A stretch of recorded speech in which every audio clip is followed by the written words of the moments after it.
Good morning, COG family.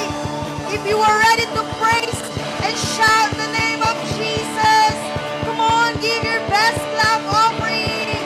Hallelujah. We praise you, God. Come on, clap those hands up. Kung handa ka ng papurihan at may baon kang pasasalamat sa Panginoon ngayon, come on, ipalakpak mo yung mga kamay niya, kapatid.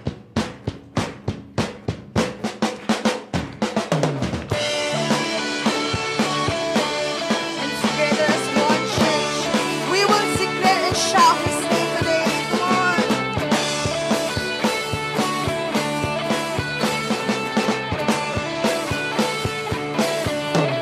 God is fighting for us. God is on our side. He has overcome. Yes, He has overcome.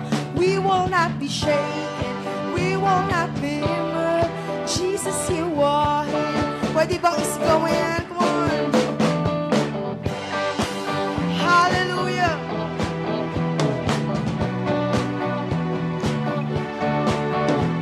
And once again we sing, He's fighting for us. God is fighting for us. God is on our side. He has overcome us. He has overcome. We will not be shaken. We will not be moved. Jesus, You are here. Carrying our burdens, covering our shame. He has overcome. Yes, He has overcome. We will not be shaken. We will not be moved. Jesus, You are here. I will live. I will. Come on, declare it. The resurrection power of Christ alive in me, and I am free in Jesus' name. We are free in Jesus' name. Carrying a burden. Come on. Pwede ko bang marinig yung malakas na palakpak na naniniwala na walang imposible sa Panginoon? Come on. We will not be shaken. We will not be moved. Jesus, You are here. I will live. I will not die. The resurrection power of Christ alive in me, and I will shout His name. I will live, I will not die, I will declare You hide Christ revealed, and I am healed in Jesus' name. In Jesus' name, we are healed, Father. Come on. Ipalakpak mo yan, kapatid. Deserve ng Panginoon na purihin ngayong umagang ito. Come on. And as one church, we will declare this, that we will not be shaken. Oh God, we will not be shaken.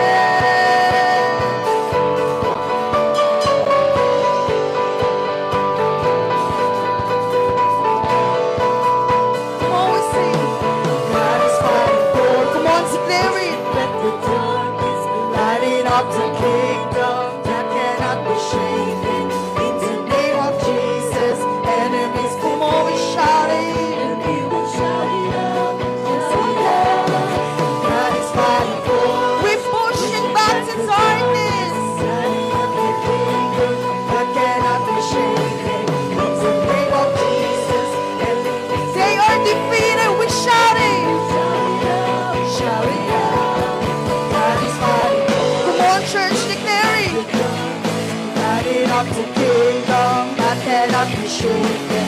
In the name of Jesus, enemies defeated. Shout it.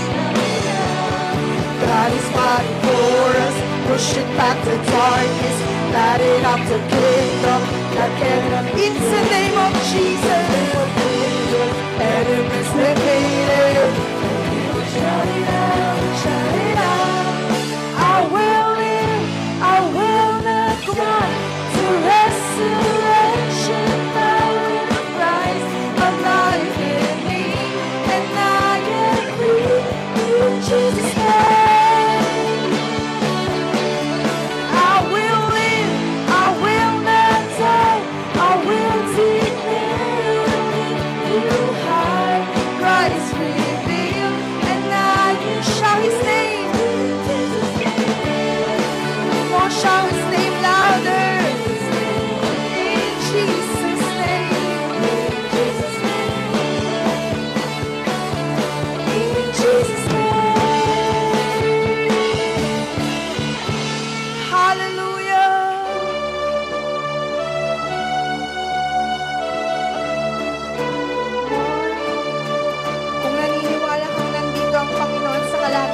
your glory.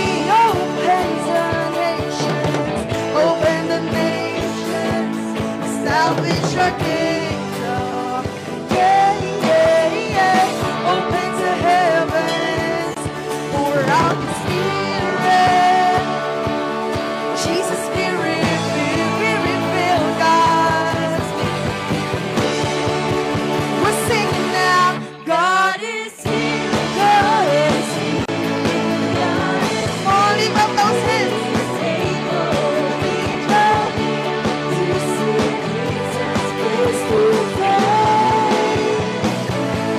God is here. God is here. He is faithful. We come here to see Jesus. Oh, Jesus, here in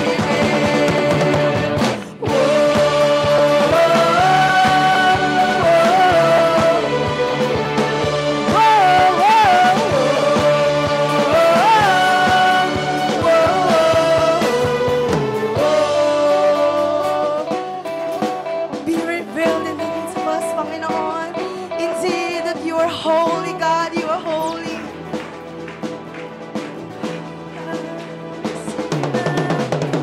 Holy, we cry. Holy, hallelujah. God is here. Sing your hallelujah. We're singing now. Holy, hallelujah. God is here. Once again, we're singing now. Holy, we cry. Hallelujah. God is here. Holy, hallelujah. God is here. Come on. God is here. Come on, church. God is here. He is able. You see Jesus. God is here. God is here. God is here. He is faithful. We draw near to see Jesus. Oh, Jesus, be raving. Everybody shout. Come on, patingin ako ng mga kamay na yan. Come on. Tingin na.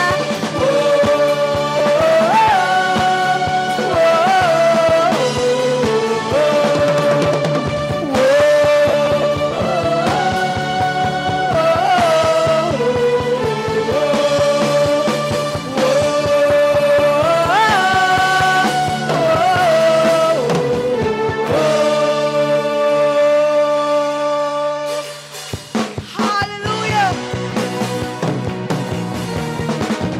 Sing our praises, God.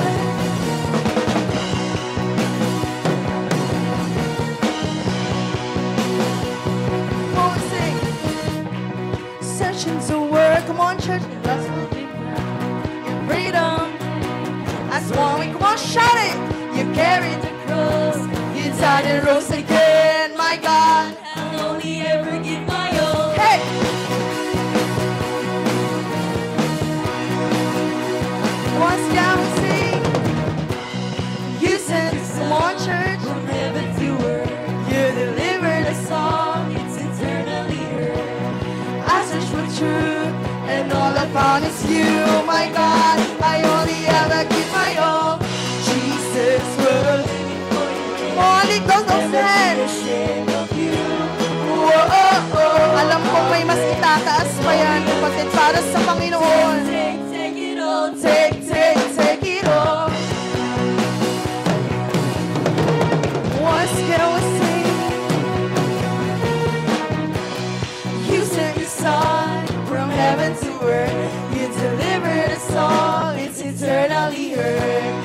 I search for truth and all truth. Shouting, my God, I only ever give my all.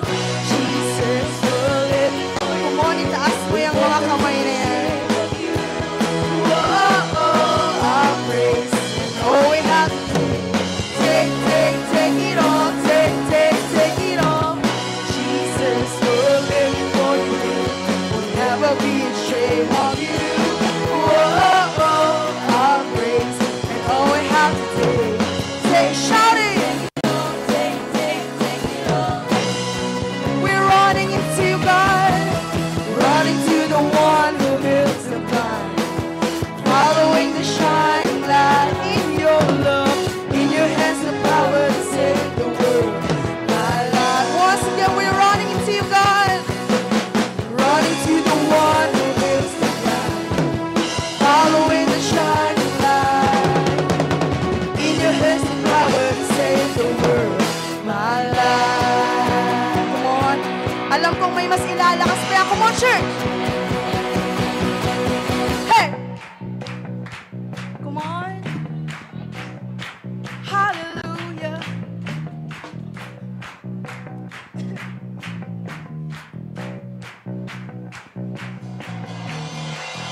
Jesus, worthy before your name, will never be ashamed of you. Whoa, our praise and all we have today. Take it all. Take it all. Jesus, worthy before your name. Come on, lift up those hands up. Whoa, our praise and all we have today. Shout it. Take it all. Take it all. Jesus, worthy before your name, will never be ashamed of you. Whoa, our praise and all we have today. Take it all. Take it all. Take it all. Take it all, Lord. Take our praises, God. Come on. Kung nais mong pasalamatan ng Panginoon sa buhay mo ngayon, come on. Give up your praises. Hallelujah. Hallelujah. Hallelujah, God. Hallelujah. Hallelujah, Jesus. Indeed, Panginoon, na napakasarap na magpuri sa iyong presensya, O God. Hallelujah. Naniniwala kami, Panginoon, na ngayon pa lamang, Lord, kinatagpo mo na po kami, God. At kasama ka namin ngayong umagang po. And I just want to share to you, mga kapatid, ang salita niya sa Isaiah 41:10. Do not fear, for I am with you. Do not be afraid, for I am your God. I will strengthen you. I will help you. I will hold on to you with my righteous hand. Amen. Come on, kung naniniwala ka, nakasama natin ang Panginoon. We want to see your glory today, God. We want to see your glory. Alam kong kasama ka namin, Panginoon.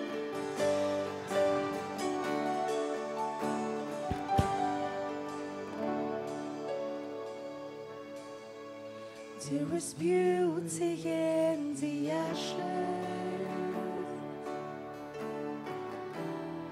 so I choose to burn in worship.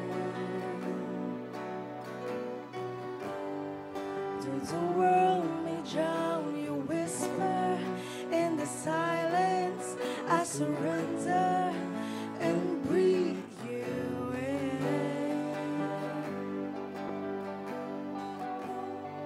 Even when the world surrounds me, this fan of fun and worship, this made of fun and worship. Let your glory dwell within me. In the silence, let it echo as I breathe you in.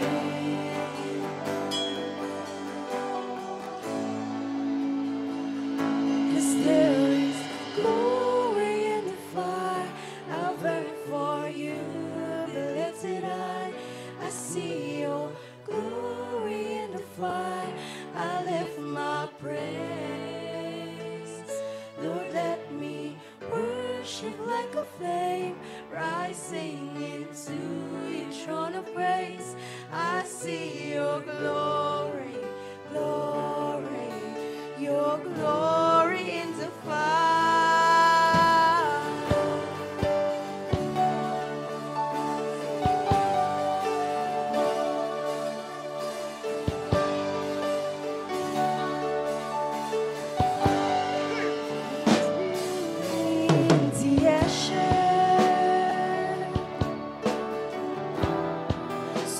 Choose to burn in worship. the world may drown, you whisper in the silence. I surrender and breathe you in. Even when the world surrounds me, this fire of mighty worship, this fire of mighty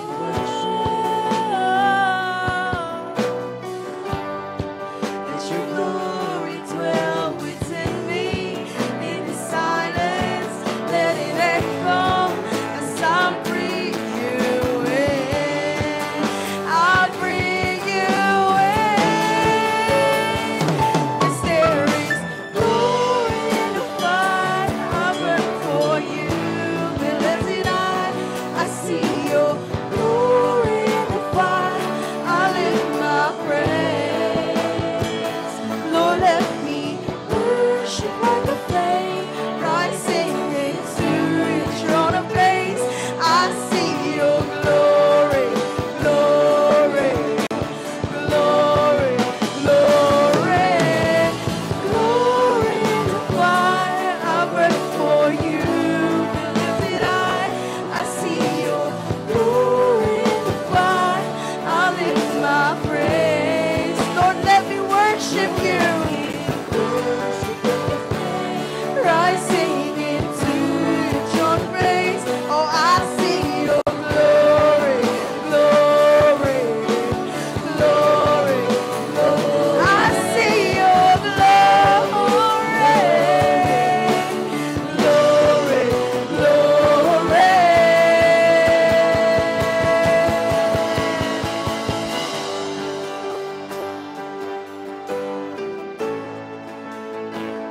I see your glory,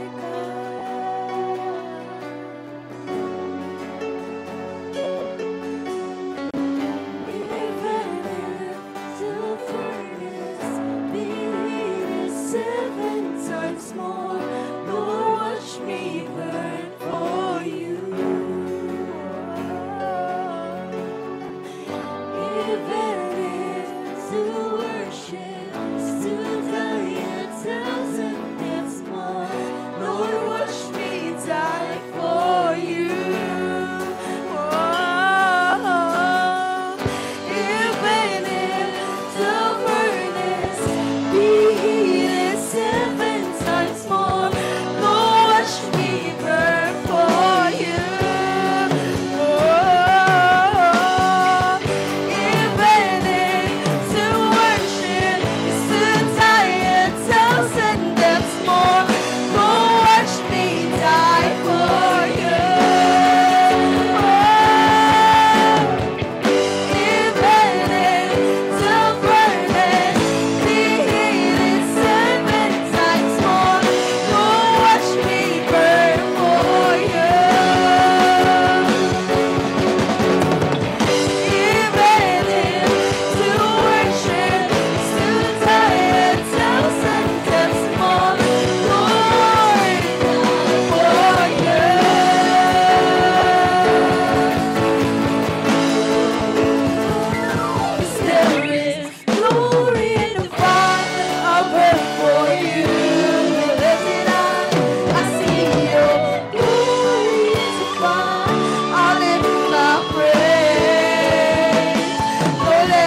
From here I see the reasons, all the doors you've closed for me. Secure us, God. Secure me from the failing ways I know. Now I won't be moved. I will trust in you.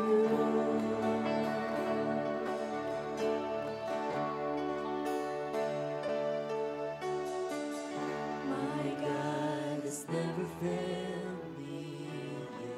Kung naniniwala kang hindi ka pa binibigo ng Panginoon, come on. He will deliver me, I know. He holds the power that can break my limits now. He won't fail me. He'll never fail me.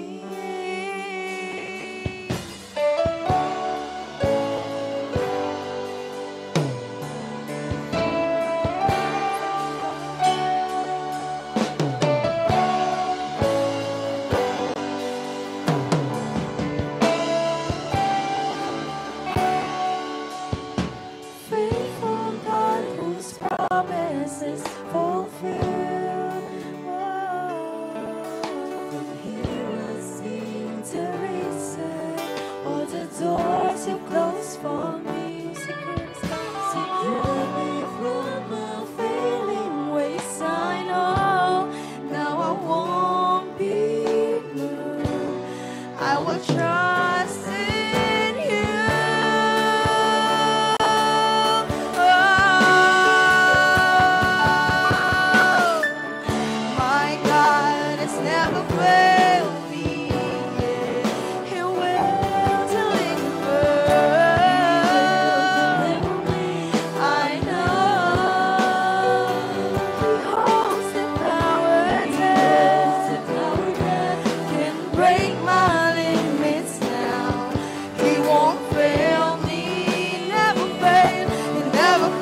deserves your praises, deserves your adoration. To you be all the glory, honor, and highest praises. Everybody shout, amen and amen. Hallelujah. God bless you, kapatid.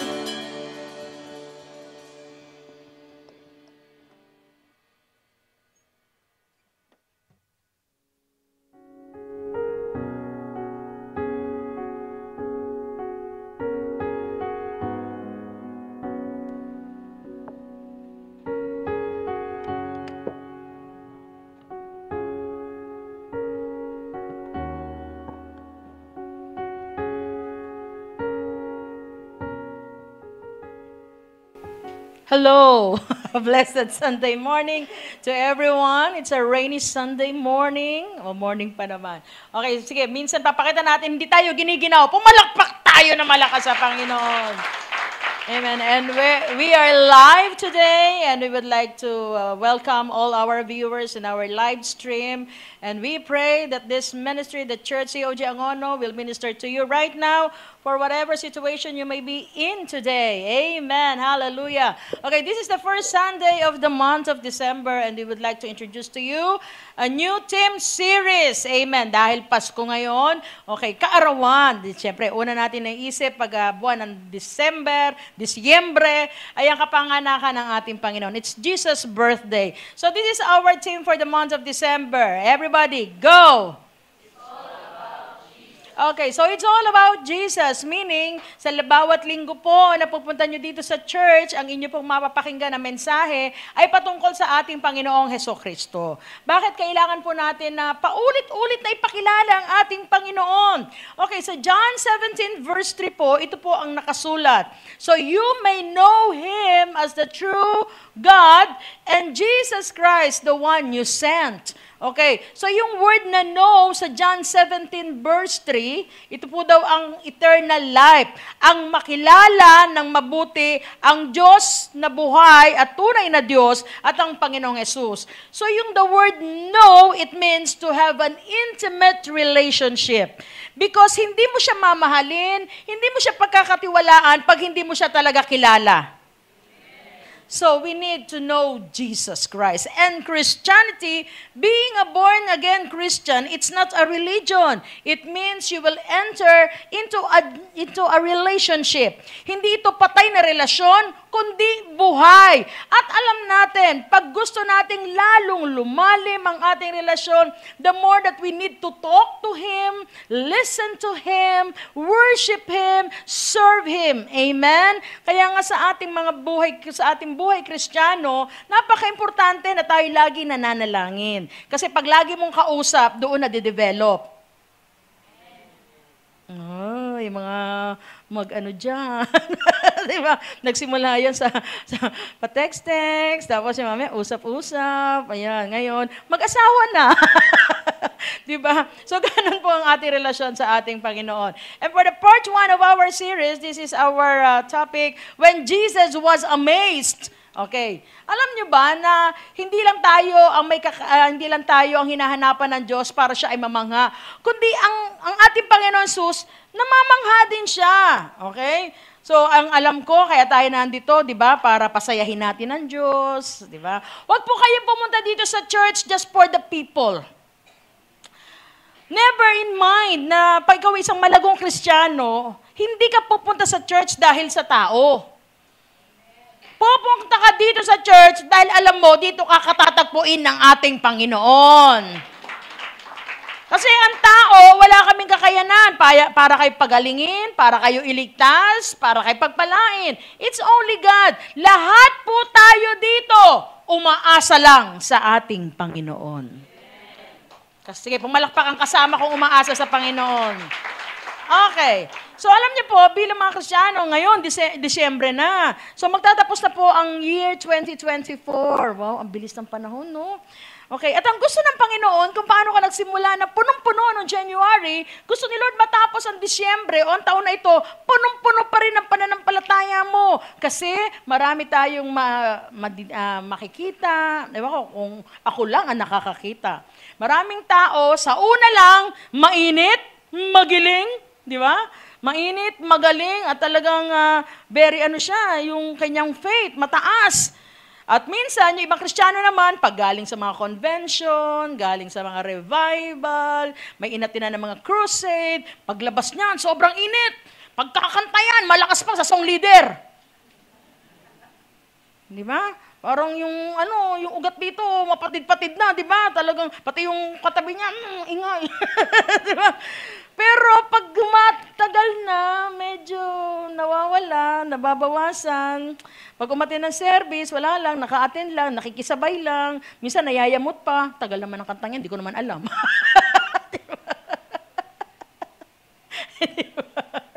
Wala lang. Walang ka-reaction. Tingnan mo ang katabi mo.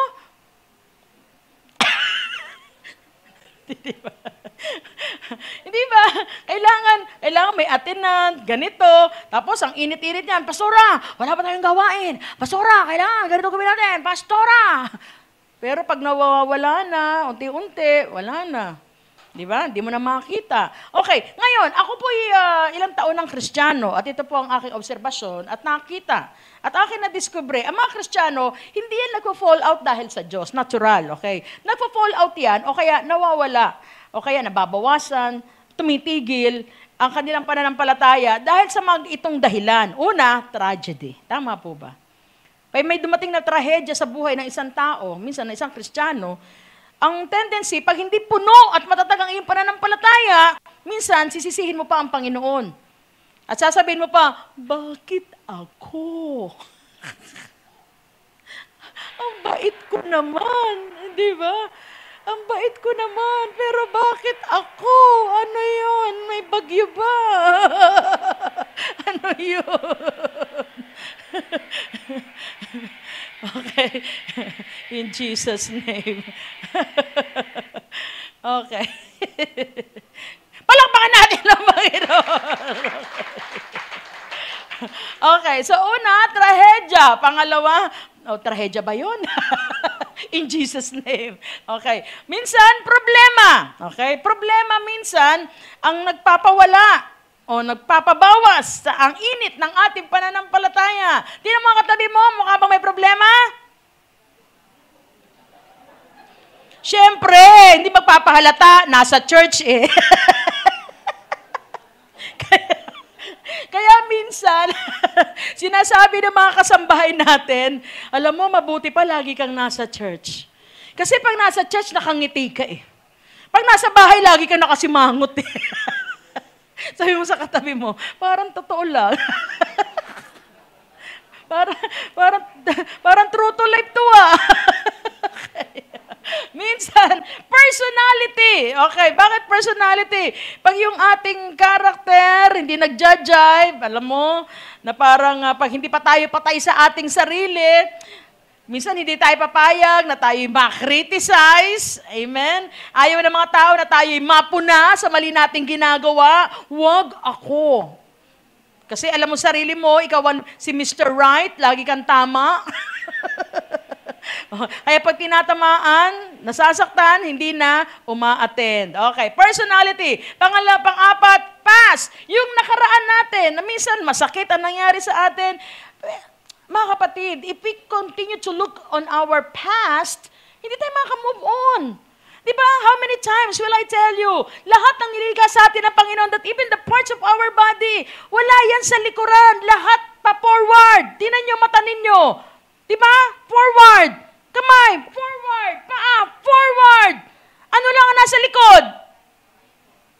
Yung may ano. Di ba? Yun lang ang nandoon. Bakit? At ano lumalabas doon? Lahat ng dumi, lahat. Bakit? Kasi gusto ni Lord, lahat ng madudumi, lahat ng mapangit na karanasan, iwanan mo, kalimutan mo. Kasi hindi ka makaka-move forward. Amen?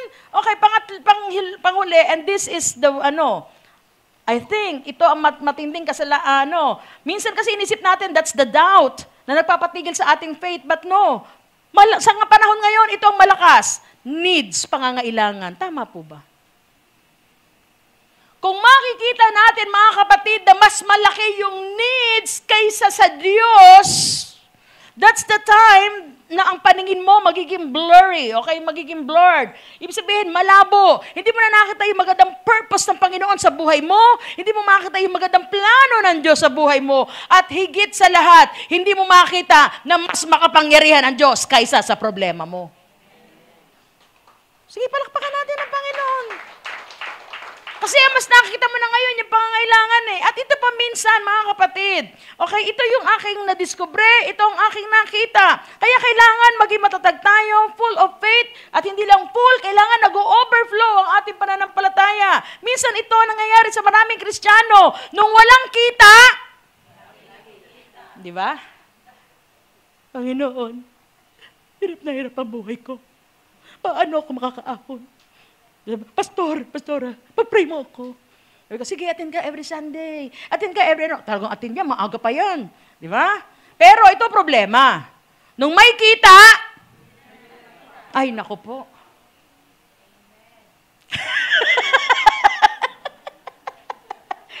Please, wag titingin sa katabi. Wag.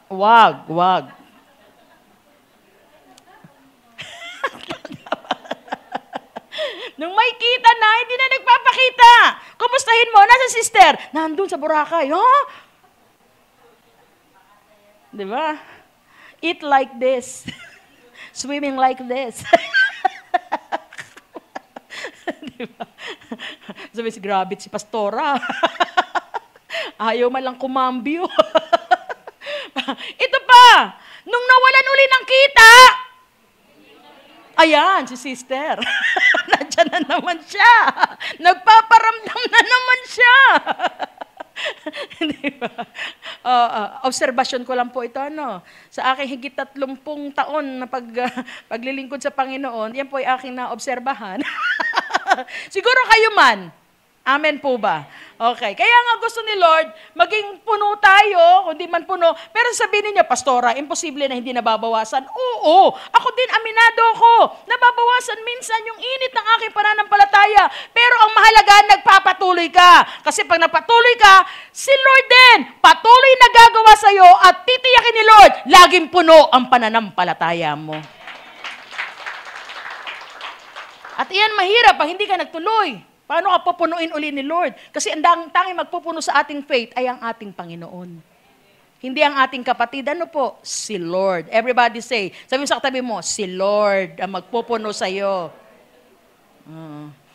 Ay mo, ikaw, pupunuin mo lang ako ng galit. Okay. Ngayon, I would like to share to you 2 powerful revelations na kung saan paano tayo makakatayo ng matatag dahil ang ating pananampalataya, kung mabawasan man, ay magpapatuloy tayo sa ating pananampalataya sa Panginoon. Okay, there are 2 revelations na makikita natin dito. Una, everybody say, ibig sabihin ng faithful, yung punong ikaw ay isang Kristiyano na anuman ang sitwasyon, puno pa rin o mataas pa rin ang level ng faith mo. Okay? Ang pangalawa is, again, salamat sa 10. 1, 2, 3. Okay, so faithful. Unahin natin yung faithful, yung puno na pananampalataya. Alam niyo ba mga kapatid, meron pong sa 4 Gospels sa Bible, okay, which are Matthew, Mark, Luke, and John, ang Panginoon ay naa-amaze o namamangha, hindi dahil sa kahusayan mong kumanta, tumugtog, o ano paman. Isang bagay lang para mamangha sa iyo ang Panginoon. Ano yon? Sa pamagitan ng iyong pananampalataya. Okay, I will share you this account. Ito yung the amazing faith of the Roman centurion na makikita natin sa Matthew 8, beginning verse 5 to 10. And let us read the verse 5. When Jesus had entered Capernaum, a centurion came to him asking for help. Lord, he said, my servant lies at home, paralyzed, suffering terribly. Okay, anong ibig sabihin nito? Ang sabi doon, ang Panginoong Jesus ay pumunta sa Capernaum. Okay, biglang pumunta sa kanya ang isang Roman centurion. Now, when you say Roman centurion, ito po ay man of authority. Ibig sabihin, meron siyang katungkulan. At ang pinakamababa na meron siyang tao o na sasakupan ay 100 sundalo. Okay, please refrain from running in front. Okay. 100 po na soldiers, okay, ang pinakamababa na hawak niya. Okay, ngayon, sabi niya, lumapit siya, numarinig niya na nandiyan ang Panginoon Jesus, Panginoon, ang akin pong alipin ay merong matinding karamdaman, siya ba'y paralisado at siya ay nagsasuffer o nagdaranas sa matinding hirap o pasakit. Ngayon, ano sabi ng Panginoon sa kanya? Sa verse 7, Jesus said to him, shall I come and heal him? Gusto mo ba? Pumunta ako sa inyo para pagalingin ko yung alipin mo. Now, this is very different. Ang kakaiba ang istorya na to. Bakit kakaiba? Kasi po sa Israel, pag ikaw ay isang alipin, ibig sabihin, you are bought with a price. Binili ka, may presyo ka. So yung iyong amo, meron siyang karapatan na ikaw ay alipinin, palayasin, bugbugin, kasi binili ka eh. Pero kakaiba ang senturyon na ito. Bakit? He had a heart. May puso siya. May concern siya sa kanyang alipin. To the fact na inilapit pa niya ito sa ating Panginoong Hesukristo. Amen po ba? So kakaiba. Ngayon, nung sinabi ng Panginoon, gusto mo ba pumunta ako sa inyo para pagalingin siya? And then in verse 8, ito ang tugon ng centurion sa kanya. The centurion replied, Lord, I do not deserve to have you come under my roof. Sabi niya, hindi po ako karapat-dapat na puntahan ninyo sa aking tahanan. Pero meron siyang dahilan, ba't ayaw niyang papuntahin? Okay? Kasi minsan tayo, di ba, pag sasabihin ni pastor o pastora, kapatid, pupunta ako sa inyo. Wag, pastor. Ang dami ko pang sinampay.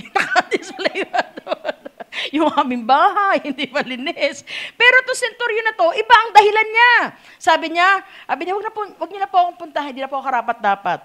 Ang sabi niya kasi, but just say the word, and my servant will be healed. Panginoon, di mo na kailangan pumunta. Pero, sabihin mo lang, Panginoon, nagagaling ang aking alipin. Alam ko at naniniwala ko, siya ay gagaling.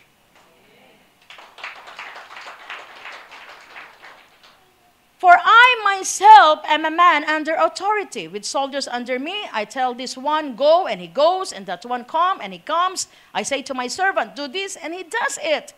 Ngayon sinabi ng centurion, wag na po kayo pumunta. Sabihin nyo lang. Ngayon pinaliwanag niya, kasi ako Lord ganito. Ako po ay isang tao na may otorita o kapangyarihan dito. Na pag sinabi ko sa isang sundalo, pumunta ka doon, pupunta siya. Pag sinabi lumapit ka dito, lalapit siya. Di ba? At pag sinabi ko na gawin mo to, gagawin niya. Panginoon, kung ako nga na merong authority kasi ako nire-represent ko ang Roman Empire o Roman government, kaya ako nagkaroon ng kapangyarihan. Ang kapangyarihan na yon, pag nagsalita ako, may nangyayari. Sumusunod. Ikaw pa? Alam ko, Panginoon, you are the representative of the kingdom of heaven. You are the representative of your Father in heaven. Kung may sabihin ka, alam ko, may mangyayari. Amen. Nahimala. So, yun ang gusto sabihin ng centurion. Kung ako nga tao, pag nasalita ako, nangyayari, lalo ka na. Galing ka sa langit. At alam ko, pag nagsalita ka, hindi lang sa natural, supernatural power ang kaya mong gawin. Kaya nga, sabihin mo lang, alam ko, gagaling na ang aking alipin. Hallelujah. Verse 10. When Jesus heard this, he was wow. Namangha ang Panginoon. And said to those following him, at sinabi sa mga tao na nandun, truly I tell you, I have not found anyone in Israel with such great faith. Pambihira, sabi ng Panginoon. Dito sa kapulungan, dito sa buong Israel, wala akong nakita na ganyan tao. Na hindi pa nakita yung resulta, nananampalataya na. Kasi mga kapatid, ito ang gusto mangyari sa atin ng Panginoon. Because ang amazing faith, ang pinangahawakan ay di ang result, kundi ang source. Alam mo yun? Siguro, may napakinggan lang yung centurion. Na pag dumadating ang Panginoon, nagkakagulo ang mga tao. Siguro tatanungin niya yung kanyang mga sundalo, oo, bakit nagkakagulo dyan? Panginoon, sir, nandyan po si Jesus. Yung pong nagpagaling po siya ng bulag, ng pilay. Nung malaman, nung marinig lang ng centurion yun, naniwala na agad siya. Narinig niya lang yun, ha? What more tayo, mga kapatid? How many preachings, how many word, how many messages do we hear? Ilang mensahe na, ilang sermon na ang naririnig natin. And yet, wala lang tayong pangsaing, hindi na tayo pupunta ng church.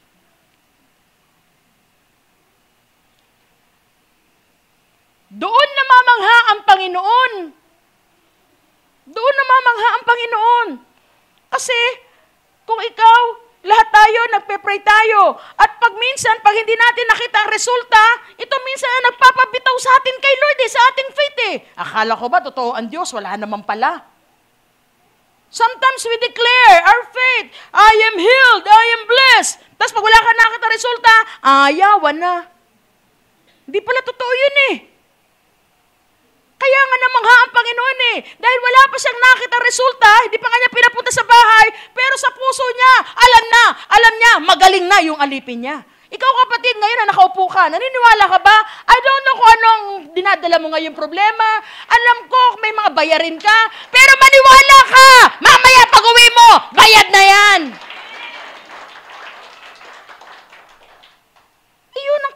Yun ang gusto ni Lord na makita sa atin. Hindi ka nakaangkla ang pananampalataya mo sa resulta. Kaya pag walang resulta, nangihina ka. Tama po ba? Parang ako lang naniniwala. Faith is relationship and not situationship. Hindi ka mainit dahil marami kang nakikitang magandang bagay o magandang sitwasyon mo sa buhay mo. Nananatili yung init mo dahil alam mo, ano man ang mangyari sa atin, may Diyos na may hawak ng buhay natin. Hindi ka masaya dahil maganda ang takbo ng business mo o ng trabaho mo. Dahil alam mo, hindi ka nakadepende sa kinikita ng business mo. Nakadepende ka kung sino may hawak ng business mo. That even us, the church, the leaders here in COG Angono, naniniwala kami't nananampalataya kami na lalago ito. Hindi lalago ang COG Angono dahil naka-aircon tayo. Di po ba? Maganda yung ating lugar. Hindi yun ang basihan. Naniniwala kami na lalago ito. Bakit? Ang may-ari ng church ito, walang iba kundi ang ating Panginoon. Ganon din sa buhay mo. Kahit ano mangyari sa buhay mo, kapatid. Di ba? Yes, meron tayong pagbaksak. Pero tandaan natin, hanggat kasama natin ang Diyos, itatayo ka ng ating Panginoon. Kaya ang mahalaga, magpatuloy ka sa Panginoon. Means, alam niyo ba?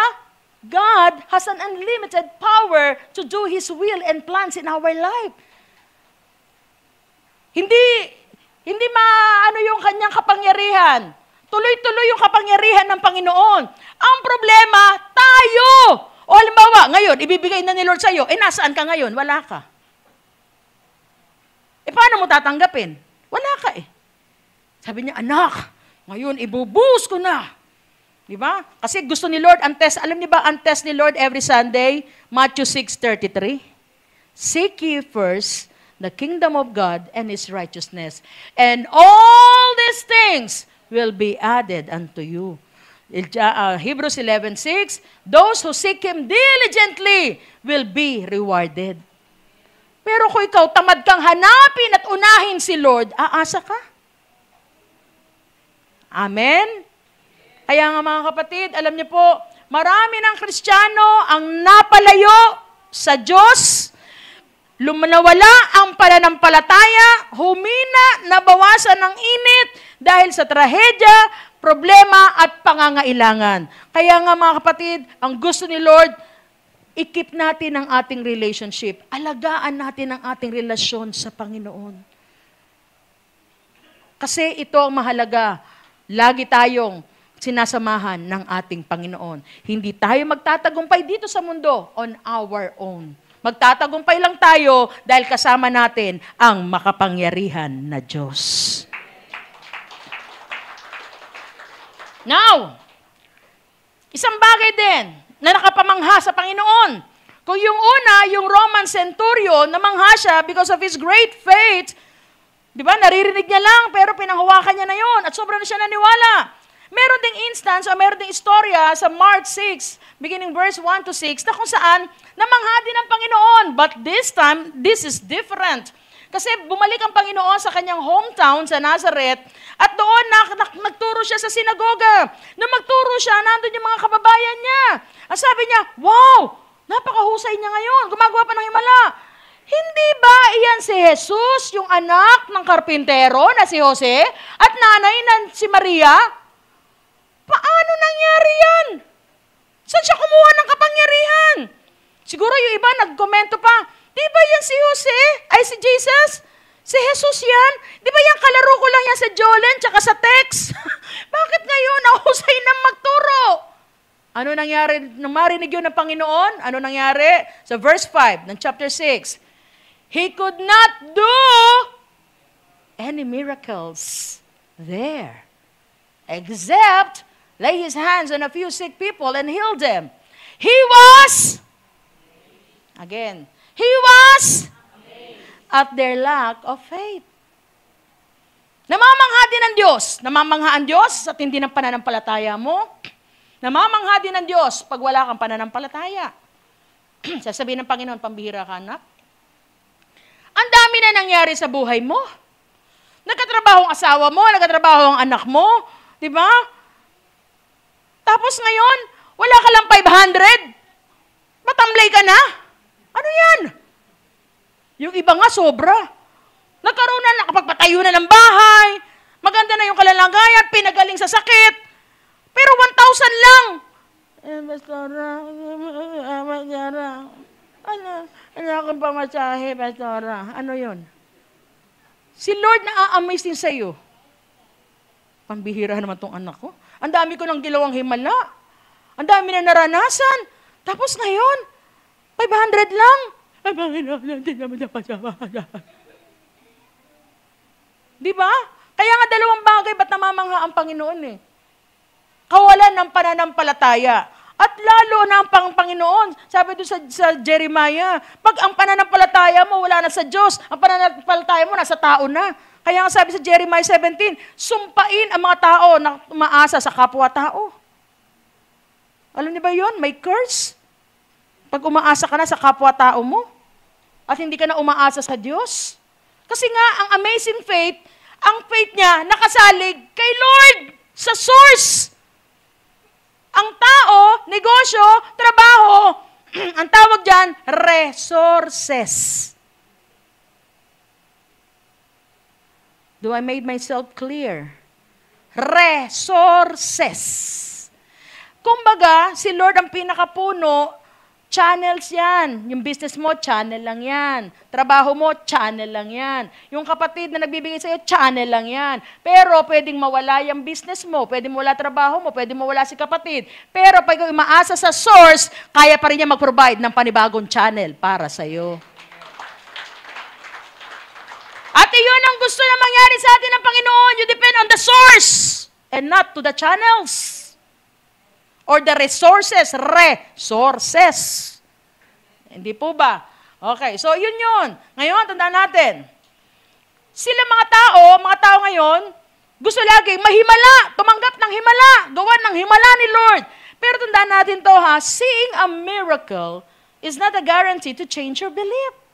Pag makakita ka daw ng himala o nakaranas ka ng himala, minsan hindi yan ang garantiya para magbago ang pananampalataya mo at ang pananampalataya mo ay masalig sa Panginoon. Tama po ba? Pero, pag ikaw ay nagbago ng pananampalataya at isinalig mo yung faith mo yan sa Panginoong Jesus, iyan ang isang garantiya na makakaranas ka ng maraming himala sa buhay mo.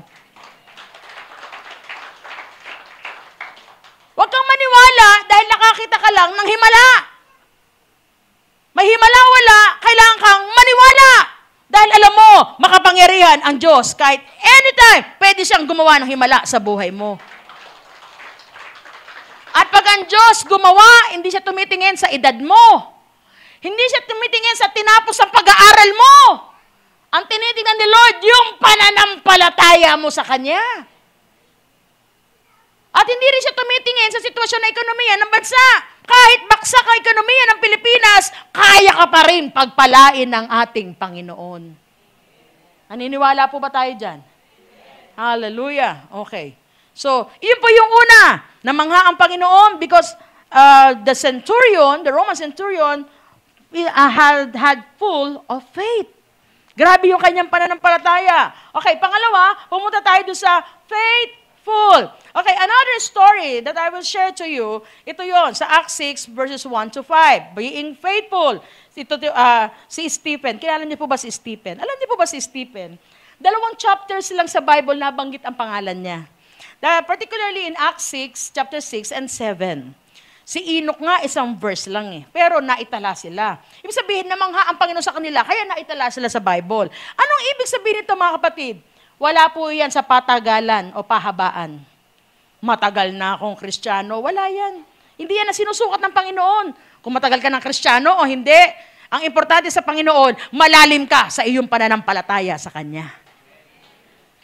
That even the workers sa paglilingkod, hindi yan patagalan kung matagal ka na naglilingkod o hindi. Ang tinitingnan sa atin ni Lord, paano ka naglilingkod? Masaya ba ang puso mo? May init pa ba, may maapoy pa ba ang puso mo pag naglilingkod ka sa Panginoon? Iyon ang tinitingnan sa atin ng Panginoon. Now, let us look the account of Stephen. Ano nangyari sa kanya? So, verse 1. Okay, pag-aralan natin to, ha? Faithful si Stephen. How the Bible describes Stephen. Okay, so verse 1. In those days, when the number of disciples was increasing, the Hellenistic Jews among them complained against the Hebraic Jews because their widows were being overlooked in the daily distribution of food. Okay, na-share ko na to before, tipo pa. At ito po realidad, ano? Habang dumadami, maraming dumadami din ang reklamo. At tanggap ko na yon. Tanggap na namin ni Pastor yon. Na pag lumalago ang gawain, dumadami, talagang marami din lalabas sa mga reklamador. Totoo naman yun. Kasi sa Bible nga nakalagay eh. Di ba? Hindi mo paniniwalaan. Nakalagay nga eh. Ngayon ang nangyari, yung mga Hellenistic Jews, ito pa yung mga dating Grego na na-convert to a Christian faith. Ngayon sabi nila, mukhang nakakaligtaan nyo na yung mga widows, yung mga balo namin. Kasi hindi na sila napapadala ng ayuda. And during that time, that is one of the ministries in the church. Yung pagkapakain o pagtulong sa mga balo. Kasi iniisip ng church noon, wala na silang asawa na magpo-provide sa kanila. So the church took it the responsibility para sila ay pangalagaan. Amen? Ngayon, ito ang reklamo sa kanila. Kaya lang, the 12 disciples, yung mga napili ng Panginoon, ng mga disciples, sila Matthew, okay, sila Peter. So the 12 gathered all the disciples together and said, okay, sinabihan niya, lahat ng mga disipulo ng Panginoon, halika, magpulong tayo, pag-usapan natin to. It would not be right for us to neglect the ministry of the Word of God in order to wait on tables.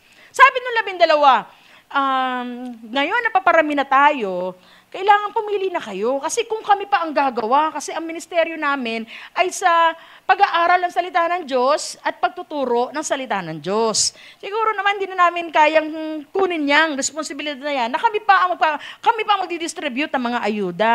Okay? Yan ang sinasabi ng mga disciples sa verse 3. Brothers and sisters, choose 7 men from among you who are known to be full of the Spirit and wisdom.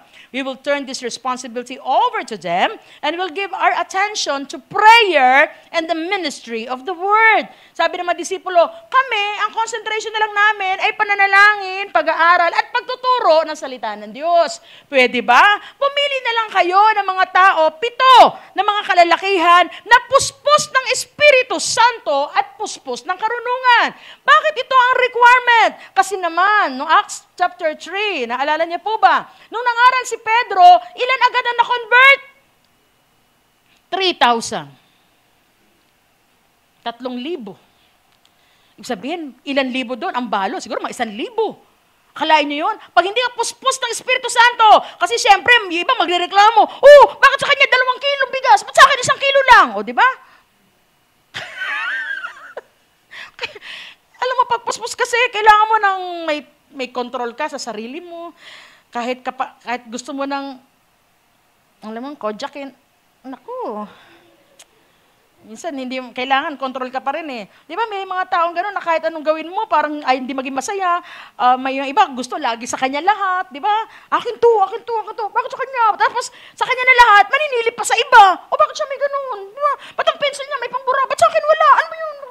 Di ba? Pag ikaw hindi ka puspos ng espiritu at wala kang karunungan, bibigay ka. Tama po ba? Kaya alam ko, at another thing, kasi itong 7 na to, training nila yan. Kasi naniniwala yung mga disciples, pag dinaanan nilang training to at naging magaling sila, there's a tendency na magiging tagahayag ng salita ng Diyos. Para sa atin sa panahon ngayon, ito ang training bago ka magpastor. Amen. Ngayon, tandaan natin to. Verse 5. The proposal pleased the whole group. Natuwa ang buong kapulungan sa suggestion ng mga disciples. The 12, sabi nila, o sige, pipili na lang tayo. They chose Stephen. And how he was described, a man full of and of the Holy Spirit. Sa paningin pala ng Panginoon, ang mga tao palang puspos, yung mga tao na nakahandang gumawa kahit pinakababa sa tingin ng mga tao. Hello? Marami ngayong mga Kristiyano ang laging pinupuntirya itong pulpito. Hello? Hindi ko mo tumatayo ka dito, garantiyan na full of spirit ka na. Full of faith ka na. Si Stephen, tagahatid lang ng ayuda, pero puno ng Espiritu ng Diyos at ng karunungan. Ang mga full of spirit pala ng mga Kristiyano, kaya magpunas ng upuan, magpunas ng sahig, maglinis ng CR, maghugas ng pinggan. Pupunta laging ito, dito God lagi sa exposed ministry. Public appearance. Pero ang tunay na puspos ng Espiritu ng Diyos, kahit walang nakakakita, basta alam niya, kasama niya ang ating Panginoon.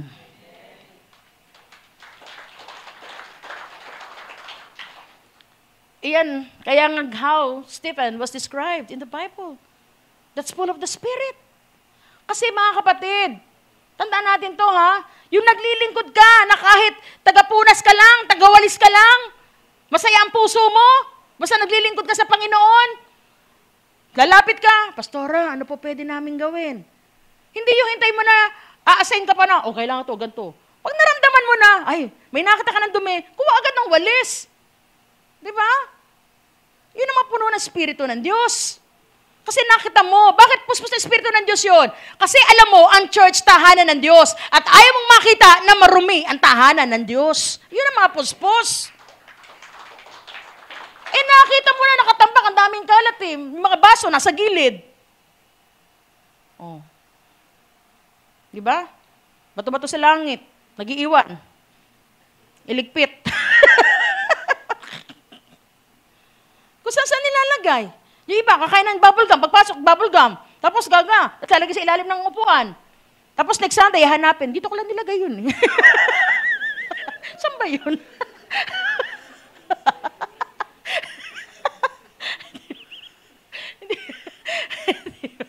Okay.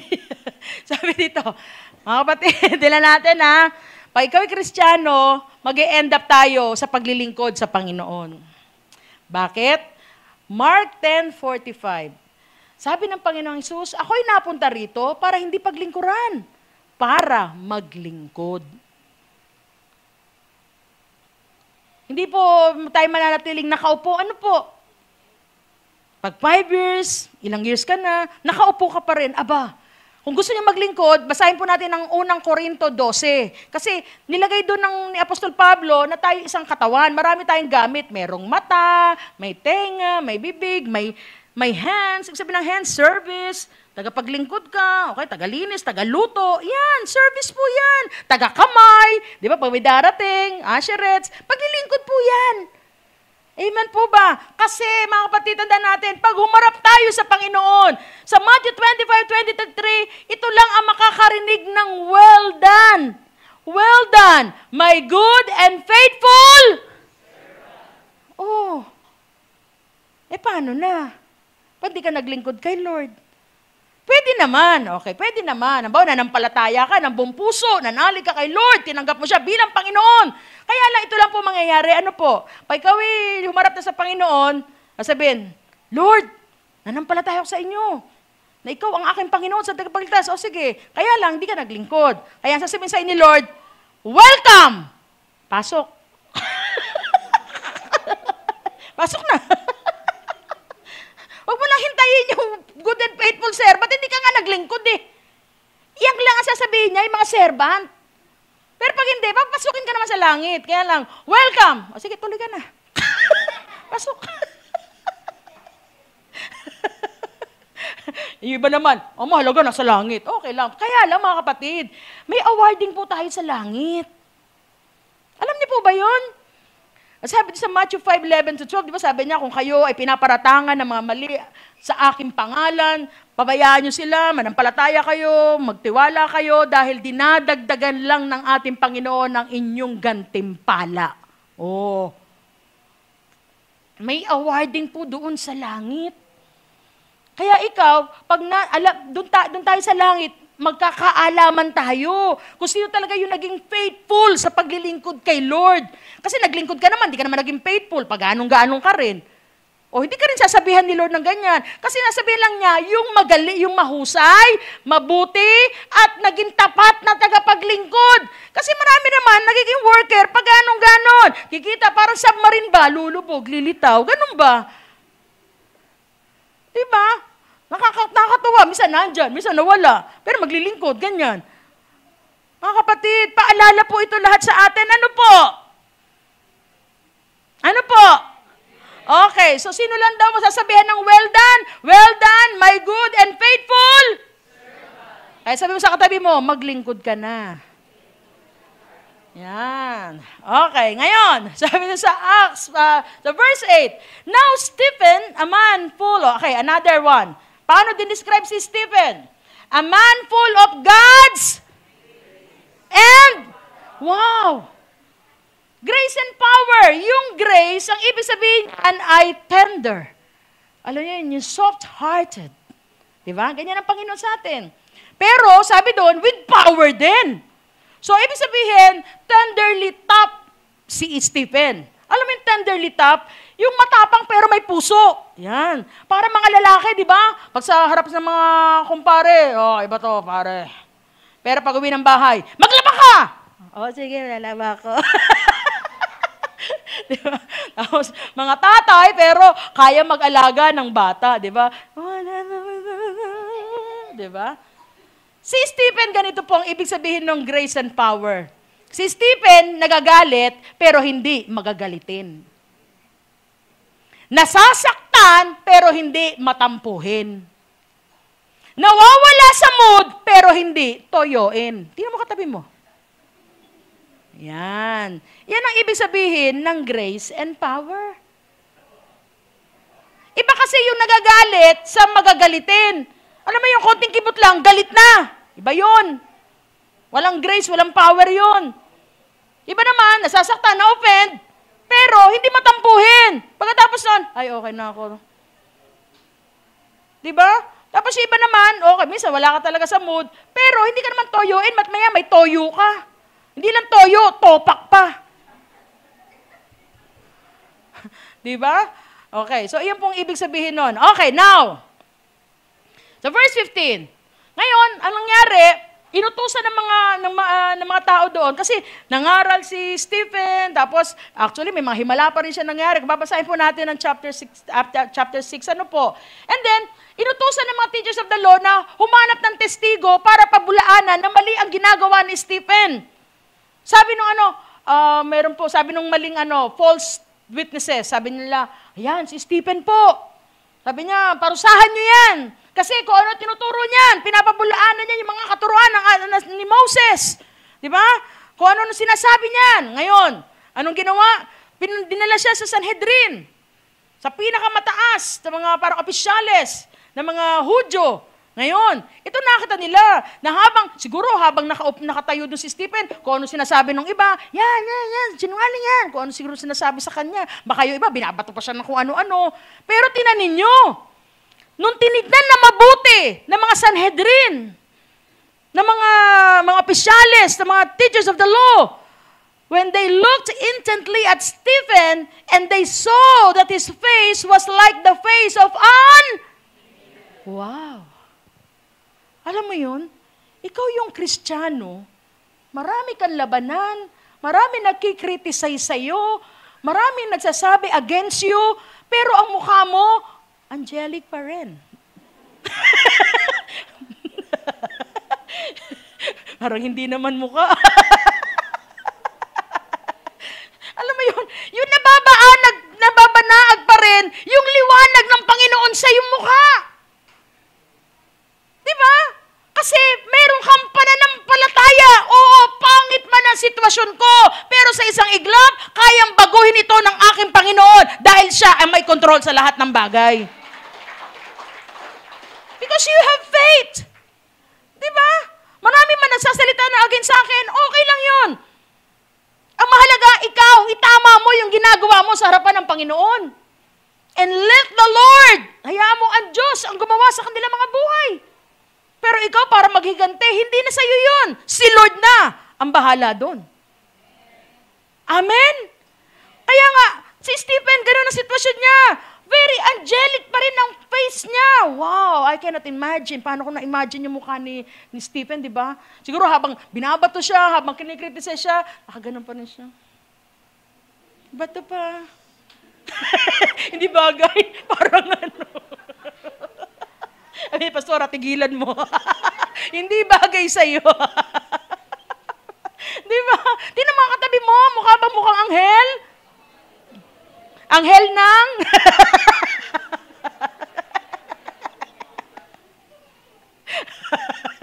Okay. Di ba? Angelic face. Amen. At iyon daw, di ba, nababanag sa atin, I can see in you the glory of my King. Di ba? Na hindi nahalata ng mga tao sa paligid mo na, grabe pala problema na itong taong to. Pero bakit ang saya-saya pa rin niya? Iyan yung mga tao na puno ng pananampalataya. Kasi nga, nakasalig ang kanyang pananampalataya, hindi sa sitwasyon o sa kanyang mga nararanasan. Nakasalig yun sa ating Panginoon na makapangyarihan sa lahat. Hallelujah. Okay, now, 7:55 na tayo. Pinatawag si Stephen, sabi niya, sige, magpaliwanag ka. Totoo ba? Yung pinaparatang sa'yo? And then he testified. Ang dami niya sinabi. Basahin niyo na lang po mamaya pag gawin ninyo, chapter 6 and 7. But Stephen, full of the Holy Spirit, looked up to heaven and saw the glory of God and Jesus standing at right hand of God. Inuusig siya. Pinaparatangan siya. Pinagsasalita siya ng masasakit na salita. Siguro iba, talaga nanggigil na sa kanya. Siguro talagang sinasaktan na siya. Pero nung nakatayo pa rin siya, nung siya ay nakatayo ganito, habang siya ay, siguro pinagmumura siya. Pero nung tumayo siya, tumingala siya. At sino nakita niya? He saw the glory of God and Jesus standing at the right hand of God. Look at the word, standing. Bakit? Sa 1 Peter 3:22 ang sabi, now Christ has gone to heaven. He is... Pero bakit dito? Standing. Anong ibig sabihin nun? Nung makita niya si Stephen na sa kabila ng kanyang pinagdadaanan, may angelic face siya na full of faith siya. Ang sabi ng Panginoon, nung makita siya ng Panginoong Jesus, nung makita si Stephen, napatayo ang Panginoong Jesus at pinalakpakan si Stephen. Standing ovation. The Lord Jesus Christ was amazed to Stephen to the point na tumayo ang Panginoon at sabi niya, Stephen, grabe ka. Grabe ka, Stephen. Kapatid, gusto mong mapabangha ang Panginoon? Marami nagsasalita sa iyo. Marami kang labanan. Maraming challenges sa buhay mo ngayon. Ipakita mo sa Diyos, tatayuan mo pa rin yan. Magpapatuloy ka pa rin. Dahil alam mo, kasama mo ang Panginoon. Napatayo ang Panginoong Jesus dahil sa pinakitang pananampalataya ni Stephen. And just the same with us. And you know what? Sa 58, he was dragged him out in the city. Sobrang nagalit ang mga tao sa kanya. Pinagtulakan siya, kinaladkad siya, pinagbabato siya. Hanggang mamatay siya. At yung kanyang balabal, siguro nahablot sa kanyang balabal, hinagis. At alam niyo kung saan napunta yung balabal na yon? Laid their coats at the feet of a young man named. Sino si Saul? Si Pablo. Sino si Pablo? Siya lang naman ang sumulat ng 13 books sa New Testament. Siya lang naman yung nagplant ng maraming churches, the Galatians, Colossians, Thessalonians. Amen. Paul witnessed what happened to Stephen. Kaya nagkaroon siya ng ganung pananampalataya na kahit bugbugin siya, saktan siya, ikulong siya, magpapatuloy siya. Kaya kapatid, alam mo ba, yung pagpapatuloy mo, may nakakakita sa iyo. It could be your husband, it could be your parents, it could be your son or daughters. Na tinitignan ka, na pag may problema ka, ano itsura mo? Paano ka kumikilos? Paano ka nagsasalita? At yung pagtayo mo sa pananampalataya mo, iyan ang tanim mo sa susunod na henerasyon mo.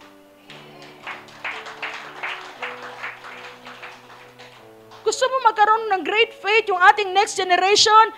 Nakasalalay yan sa atin. Kapatid, maging ang church na ito, ang kingdom ni Lord, kung bakit mabagal ang paglago, wag natin sisihin ng kung sino-sino. Ang church, kumpleto sa mga activities, kumpleto sa discipleship, sa lahat. Pero bakit hindi ka pa rin lumalago? Kasi ikaw mismo, tayo mismo ang may problema. Kasi hindi tayo makapag-share ng word. Bakit? Kulang ang faith natin. Sa atin palang kulang na tayo. Paano ka pa makakapag-share? Kaya ang gusto ng Panginoon sa iyo, sabi ko sa inyo kanina, gusto ni Lord, mapuno ka, mag-overflow ka. That's why Jesus came. John 10:10, I came to give you life, abundant life, overflowing life. This world, ang mundo ngayon ay empty. Marami ngayon ang empty life, hukag na buhay, ang puso empty, walang laman, broken-hearted. At higit sa lahat, maraming tao ngayon ang empty ang bulsa. Kaya nga sabi ko sa inyo, yung needs ang number 1 eh. Pero pag ikaw, dahil nagpapatuloy ka at may great faith ka, ang source mo kay Lord, mag-uumapaw sa iyo ang faith mo. At makikita ng mga taong may kakulangan. Bakit siya? Hindi naman ganun kayaman, pero lagi masaya. Kasi alam nila, meron kang Kristo sa buhay mo. Na kailanman hindi nagkukulang sa iyo. Ay mga kapatid, sa totoo lang, ito malaking problema ngayon. Bakit hindi nag-a-advance ang kingdom ng Panginoon sa mundong ito? Kasi mismong mga Kristiyano, empty, kulang. Hindi nag-overflow. We cannot share anything na hindi sobra sa atin. Kasi lagi tayong kulang. At pa tayo nagkukulang? Kasi nga, yung pananampalataya natin, nakatingin sa resulta at hindi sa source. Nawa, maunawaan natin ito mga kapatid. Hindi ka magpapatuloy para sa sarili mo lang. Magpapatuloy ka, magpapakatatag ka, dahil alam mo, may nakatingin sa iyo. Una ang Panginoon, pangalawa, yung mga tao na nasa paligid mo. Malay nyo, yung mga tao nasa paligid nyo, one day, he will be next Paul. Siya ang susunod na gagamitin na malakasan ng Panginoon at kaya siya nagkaroon ng pananampalataya. Magte-testify siya. Nagkaroon ako ng gantong faith kasi nakita ko yung nanay ko. Ang tindi ng problema namin. Lagi kami may pangangailangan pero hindi ko siya nakita na bumigay. Lagi siya nakakapit sa Panginoon. Hindi siya tumitigil sa pagpe-pray, sa pag-worship, sa pag-attend sa church. Kapatid, may nakatingin sa'yo. Kaya si Paul, gano'n na nangyari kay Paul. Dahil na-witness niya kung ano nangyari kay Stephen. And this is the challenge ng ating Panginoon sa mga sandaling ito. Gusto mong ma-amaze ang Panginoon? Two things that you will do. To have great faith or lack of faith. Pwede naman mamangha din sa iyo ang Diyos. Pero isipin mo, kahit kailan, hindi tayo pinagkulang ng ating Panginoon.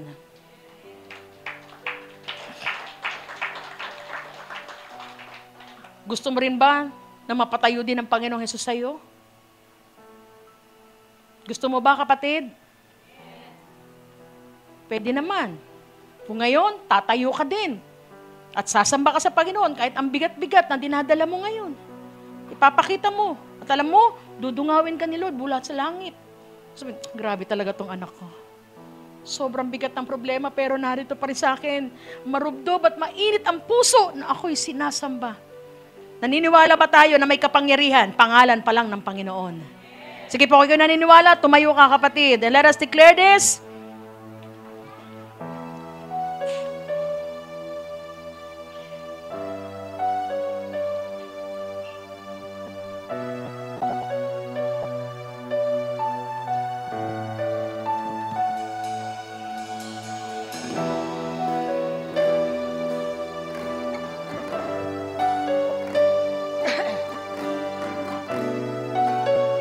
Come on, let us sing with all our hearts and full of faith. Come on, church. There is hope in your name. You are able. You are able. Naniniwala na may gagawin sa'yo si Lord. Darkness flees in your name. You have overcome. You have overcome.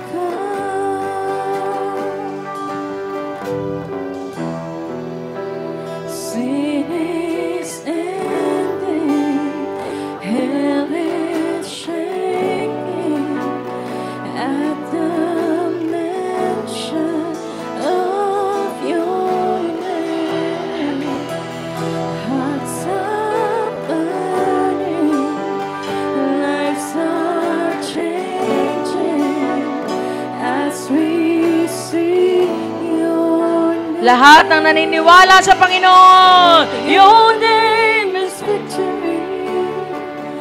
Your name is victory, Jesus. Your name is victory, Jesus. Your name is Let your mouth confess it. Your name is holy, Jesus. Your name is holy, Jesus. There is healing in your name.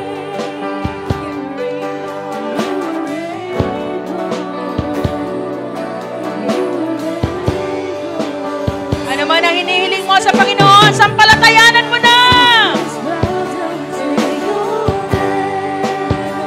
Fear the Roman centurion sa kanyang faith. Hallelujah. Come on, mainit na pagsamba para sa Diyos. Sin is ending, hell is shaking at the mention of your name. Hearts are burning, lives are changing as we Lahat ng may gusto ng pagbabago sa buhay niya. Come on, church! Your name is victory. Your name is victory, Jesus. Your name is victory, Jesus. Your name is holy. Your name is holy, Jesus. Your name is holy, Jesus.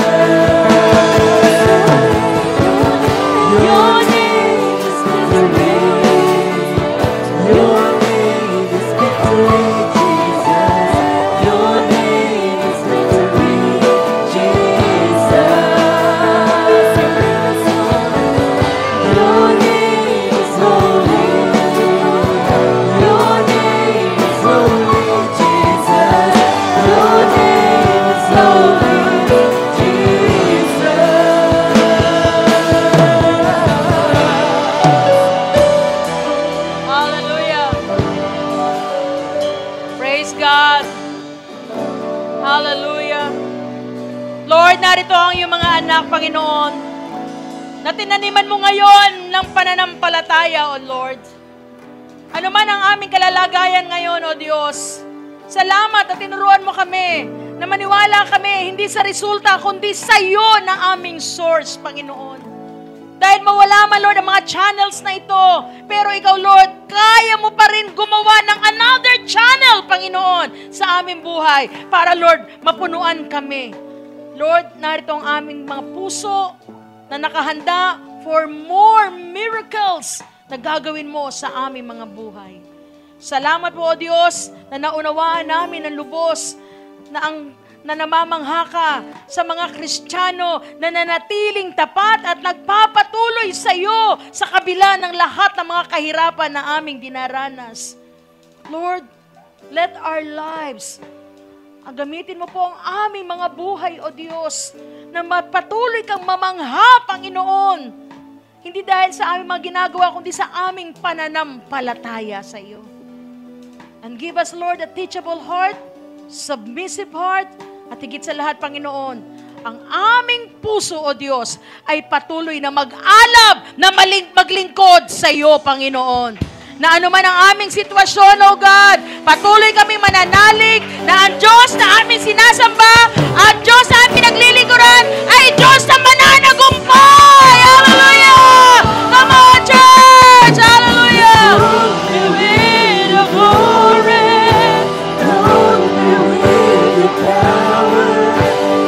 Lord, this is our prayer, O God! Jesus!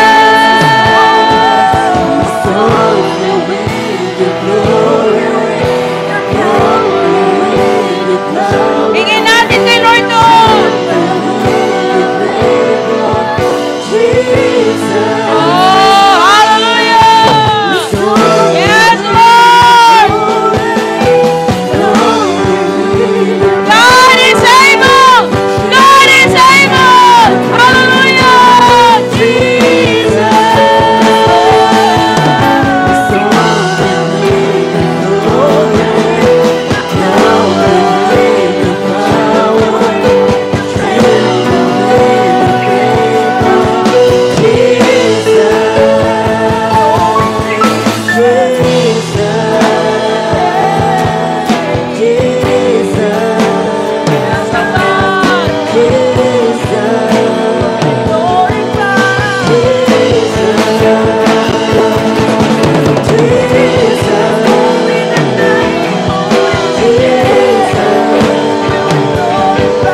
Once again, let us declare this. Declare this.